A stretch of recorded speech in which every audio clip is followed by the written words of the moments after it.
Very good evening दोस्तों। Vikram Raghav technical channel पे आपका तहे दिल से स्वागत है। दोस्तों, लास्ट चैप्टर में हमने different types of electrical concept को क्लियर किया था। इसी सीरीज़ में इस पार्ट में हम इलेक्ट्रिकल और ऑटोमेशन में यूज होने वाले वीएफडी वेरिएबल फ्रीक्वेंसी ड्राइव को देखेंगे और समझेंगे। दोस्तों, वेरिएबल फ्रीक्वेंसी ड्राइव जो रहती है वो इंडस्ट्रियल में यूज होने वाला एक बेसिक कंपोनेंट या इंस्ट्रूमेंट है। इसमें दोस्तों जनरली मोटर का प्रोटेक्शन करने के लिए या फिर मोटर का स्पीड कंट्रोल करने के लिए हम वेरिएबल फ्रीक्वेंसी ड्राइव को यूज करते हैं, जिसे वीवीएफडी या वीएफडी के नाम से जाना जाता है। दोस्तों, अगर हम एक जनरल फार्मूला यूज करते हैं कि N is equals to 120 into F upon T. N यहाँ पे जो है आपका स्पीड ऑफ रोटर है, P पोल संख्या है, नंबर ऑफ पोल्स कितना है, और F फ्रीक्वेंसी है। दोस्तों, जब भी हम इस फॉर्मूले का यूज करते हैं तो जनरली क्या होता है कि अगर सपोज कीजिए हमने यहाँ पे 4 पोल का मोटर यूज किया है एट 50 हर्ट्ज़, तो उसमें आपका जो आरपीएम रहेगा वो 1500 आरपीएम रहेगा। और यही आपने अगर 40 हर्ट्ज़ पे यूज किया है विद 4 पोल मोटर, तो आरपीएम आपका कैलकुलेशन 1200 आरपीएम आएगा। दोस्तों, इंडस्ट्रियल एप्लीकेशन में जो वीएफडी का यूज किया जाता है वो मोटर की स्पीड या फ्रीक्वेंसी को कम करने के लिए यूज किया जाता है। दोस्तों, वीएफडी जो है in comparison of direct control की तुलना में मोटर को सिक्योरिटी, सेफ्टी और इसके एडवांटेज काफ़ी ज़्यादा हैं। दोस्तों, वीएफडी का जो पार्ट रहता है बेसिकली वो अलग अलग पार्ट्स में वीएफडी को डिवाइड करते हैं। पहला सेक्शन जो रहता है वो रेक्टिफायर सेक्शन रहता है। रेक्टिफायर सेक्शन में जो है इसे जो अपना एसी सप्लाई रहता है उसे डीसी में कन्वर्ट किया जाता है। इसके बाद में फ़िल्टर सेक्शन है, देन कंट्रोल सेक्शन, और लास्ट में जो है इन्वर्टर सेक्शन रहता है। दोस्तों, जो फर्स्ट पार्ट है कि रेक्टिफायर सेक्शन में, रेक्टिफायर में क्या रहता है कि रेक्टिफायर में एक डायोड स्ट्रक्चर रहता है जिससे कि आप एसी को डीसी में कन्वर्ट करते हैं।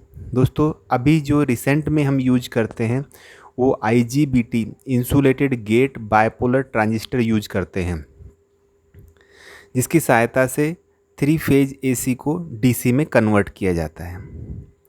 दोस्तों, जो नेक्स्ट सेक्शन रहता है वो है अपना फ़िल्टर सेक्शन। दोस्तों, जब भी हम एसी को डीसी में कन्वर्ट करते हैं रेक्टिफायर सेक्शन की मदद से, तो वो कंप्लीट डीसी में कन्वर्ट नहीं होती है। उसमें कुछ एसी कंपोनेंट या एसी रिपल रह जाता है, जिसकी वजह से उसे अगर हमें कंप्लीट डीसी में कन्वर्ट करना है तो वो जो है वो हमें उसके लिए फ़िल्टर सेक्शन का रिक्वायरमेंट रहता है। दोस्तों, जो नेक्स्ट चैप्टर है या नेक्स्ट लेसन है उसमें क्या रहता है जनरली कि एक जो है फ़िल्टर या बस सेक्शन रहता है।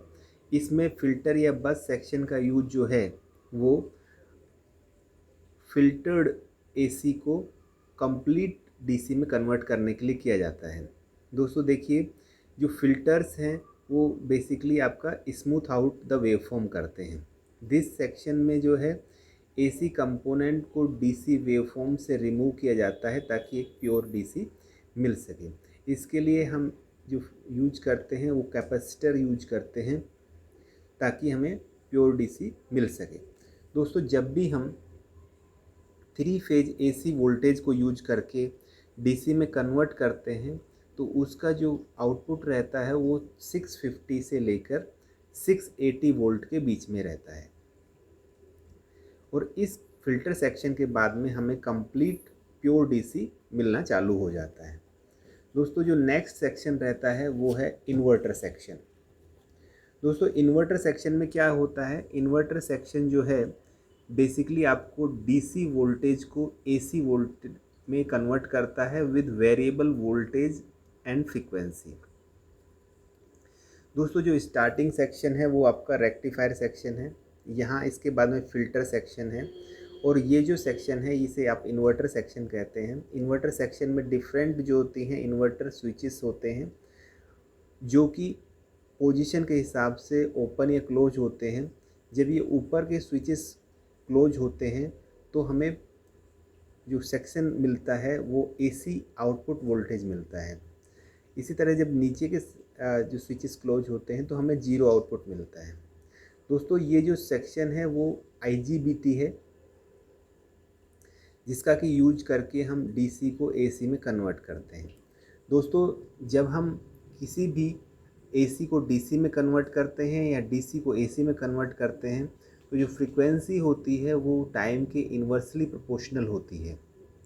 दोस्तों यहाँ पे हम देख रहे हैं कि जो आपका आउटपुट है, जिसे हम 3 फेज AC के बाद में जो हमें 600 वोल्ट DC मिला है, उसके बाद में जो हमें AC में कन्वर्ट हो रहा है, तो ये जो आपको स्विचिंग दिखाई दे रहा है दिस वन, ये स्विचिंग आपका IGBT के थ्रू जो साइकिल होता है वो होता है।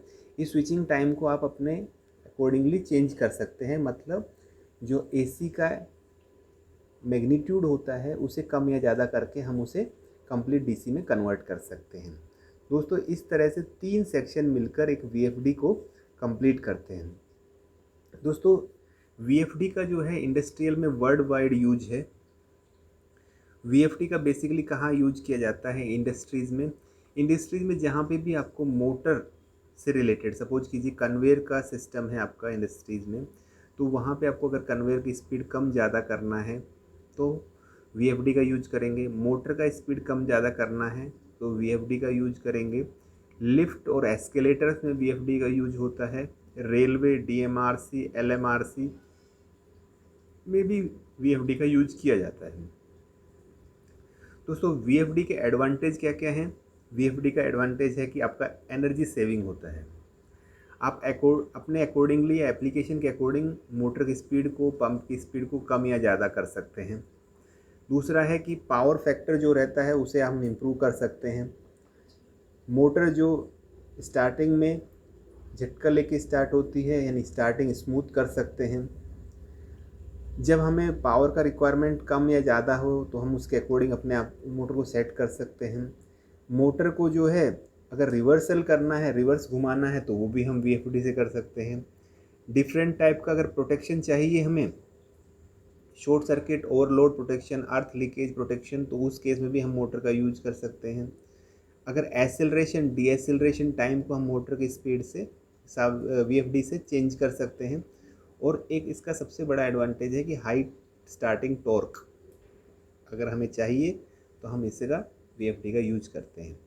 दोस्तों VFD जो है मोटर स्टार्टिंग के लिए, पंप स्टार्टिंग के लिए एक काफ़ी यूज होने वाला इंडस्ट्रियल इक्विपमेंट है, इंस्ट्रूमेंट है, जिसकी सहायता से मोटर को different parameters, different speeds, frequency में हम स्टार्ट करते हैं।